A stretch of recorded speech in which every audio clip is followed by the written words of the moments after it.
The following is a presentation of unidentified entertainment and 22nd century radio.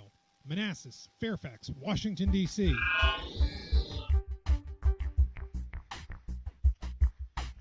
All right, welcome back one more time to the Time and Space Radio Show for this, the second week of shows in March 2018.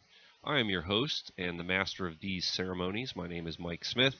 You can reach the show via Twitter at Time and Space US.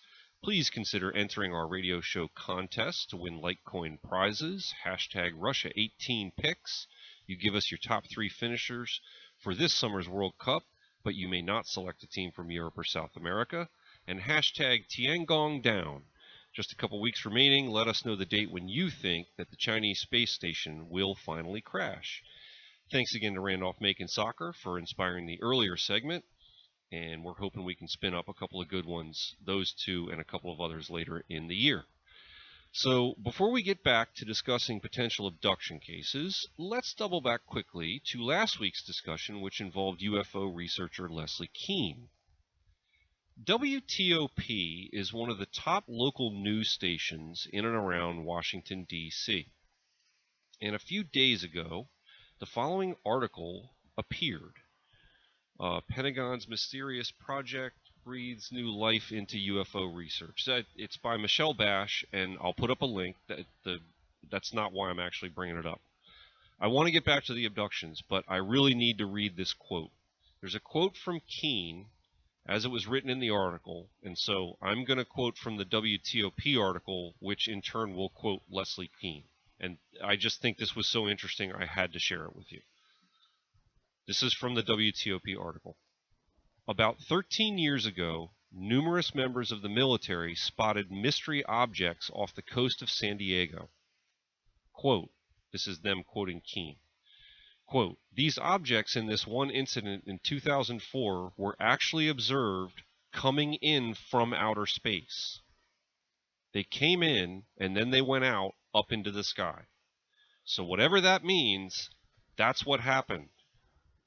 They were also seen able to move very, very, very fast from one space to another, way faster than any airplane could do. End quote, said Kean.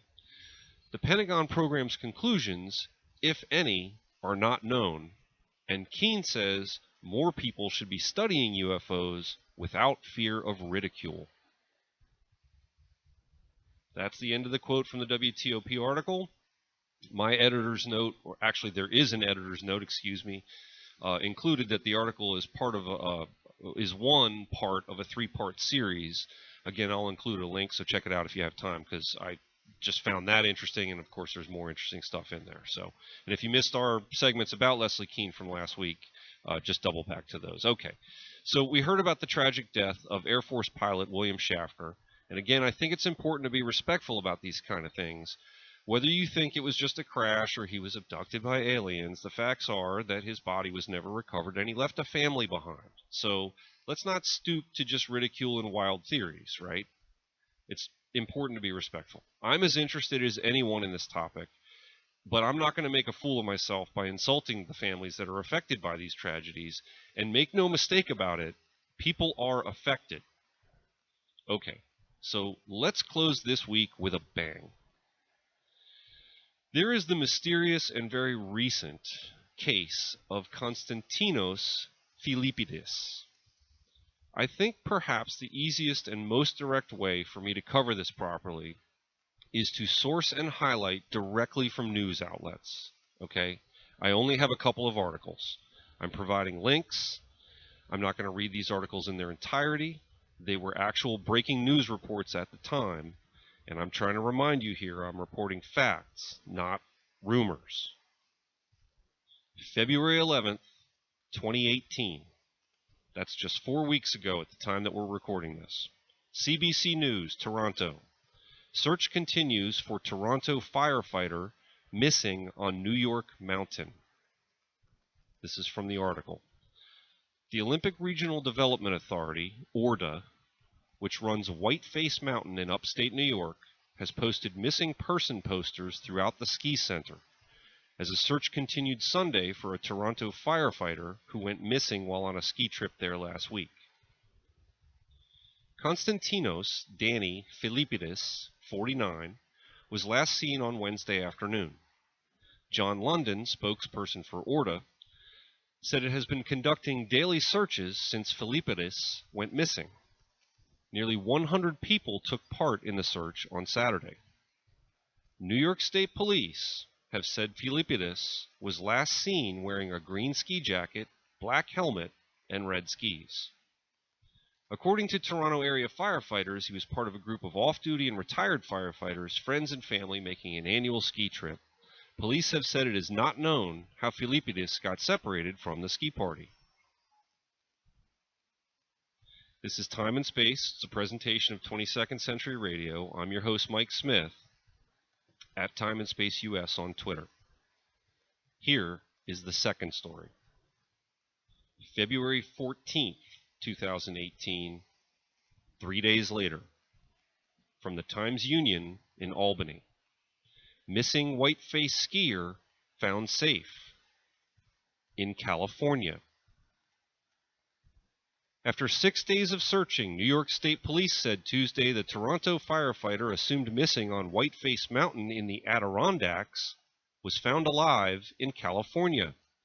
Konstantinos Philippidis, a 49-year-old Canadian, contacted local authorities near Sacramento, California, ending a massive search. Quote, "The circumstances regarding this case are under investigation, and further details will be released at a later time," the state police said in a statement. More than 135 people spent a combined 7,000 hours on the rugged mountain in varying winter weather conditions, officials said Monday. Helicopters and search dogs were also called in to assist. State police said the agency did not yet have an estimate on how much money the massive search cost the state. Philippidis had last been seen at the Whiteface Mountain Ski Resort's mid-station about 2:30 p.m. February 7th. He was part of a group of Toronto firefighters making their annual ski trip. His colleagues reported him missing at 4:30 p.m. when he did not return from his last run of the day. Police found his car, passport, and other identification cards at the resort, officials said. Around midday on Tuesday, Philippidis called his wife, who was in Lake Placid meeting with the search party, said Frank Ramagnano, president of the Toronto Professional Firefighters Association.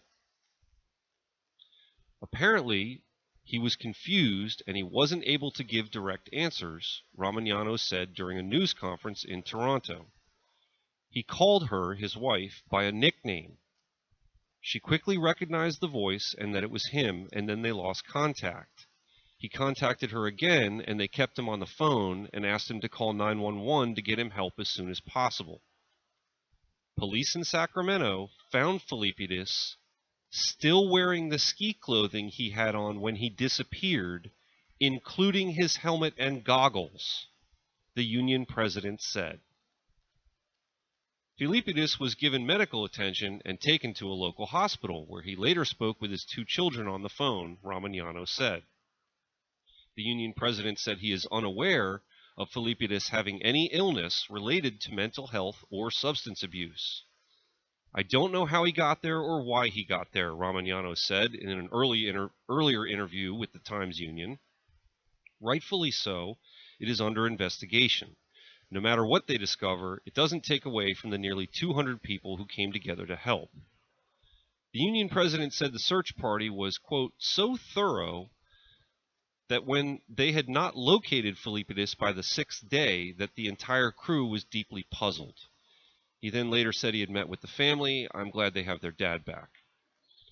Now, I want to add some updates from this original script. All the stuff I've given you so far was from my original script, which is now about 12 days old, and I found a couple of other things that were just curious and interesting, some strange details.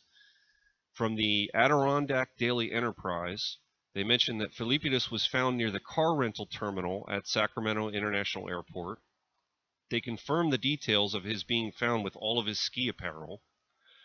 They said that Philippidis apparently told police he thought he had been a passenger in a big rig, but could not remember because he thinks he may have suffered a head injury.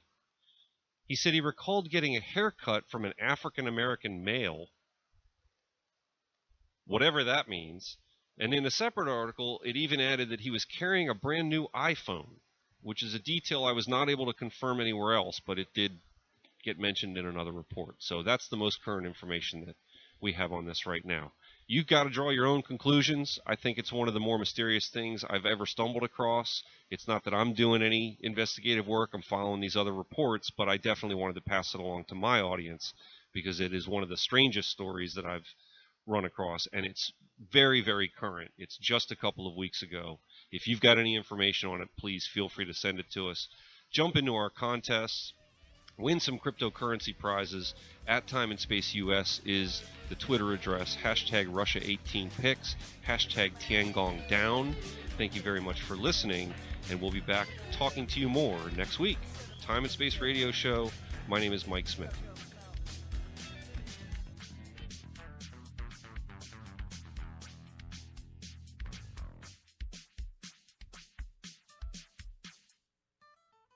'22nd Century Radio.